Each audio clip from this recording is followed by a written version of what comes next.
50 വർഷങ്ങൾക്ക് മുൻപ് മലയോര കർഷകർ മുൻകൈയെടുത്ത് നിർമ്മിച്ച ഒരു പാലമുണ്ട് കരുവാരക്കുണ്ട് മാമ്പറ്റയിൽ. ഒലിപ്പുഴയ്ക്ക് കുറുകെ നിർമ്മിച്ച കഷ്ടി 3 മീറ്റർ മാത്രം വീതിയുള്ള ഈ പാലം ഇന്ന് കൈവരികൾ ഒന്നുമില്ലാതെ അപായ ഭീഷണി ഉയർത്തുകയാണ്.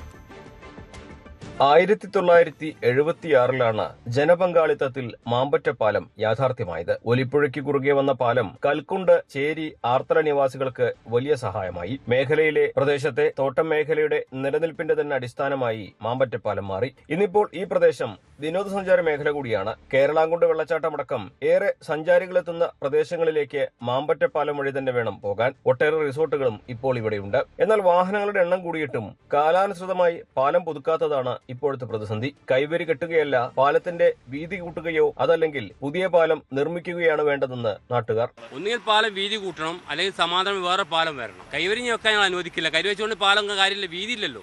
2 വാഹനം പോകാൻ കഴിയുന്നില്ല. ഒരു വാഹനം വരുമ്പോൾ ഓട്ടോറിക്ഷ വന്ന് നമുക്ക് അതില്ല. അത്ര കാര്യം നടക്കില്ല. കൈവരി വേണ്ട, കൈവരി അല്ലേ വേണ്ട. കൈവരി വെച്ച് സുരക്ഷയല്ലേ വേണ്ടത്. പാലത്തിന് വീതി കൂട്ടണം, പാലം ഹൈറ്റ് കൂട്ടണം, അതാ വേണ്ടത്. മുൻപ് പുതിയ പാലത്തിന് വേണ്ടിയുള്ള പ്രാഥമിക പഠനങ്ങൾ ഇവിടെ നടത്തിയിട്ടുണ്ടെങ്കിലും പിന്നീട് ഒന്നും ഉണ്ടായിട്ടില്ലെന്നും അവർ ഓർമ്മിക്കുന്നു. ഇവിടെ പ്രൊജക്ട് ഉണ്ട് എന്നാണ് കേൾക്കുന്നത്. ഇതിന്റെ ഒറിജിനൽ അറിയണമെങ്കിൽ ഇതിന്റെ ഗവൺമെന്റിന്റെ പേപ്പറോട് കൂടി ചർച്ച ചെയ്താൽ കിട്ടുന്നതാണ്. 4 കോടിയാണ് ഇതിന് പാസ് എന്ന് പറയുന്നത്. എസ്റ്റിമേറ്റ് അല്ല, പാസ്സായി കിടക്കുന്നുണ്ട്. അത് ഈ റോഡ് ആ കയറ്റവും ഈ കയറ്റം കൂടി ഒന്നിച്ച് സമനില അടിച്ചു പോകാനുള്ളതാണ്.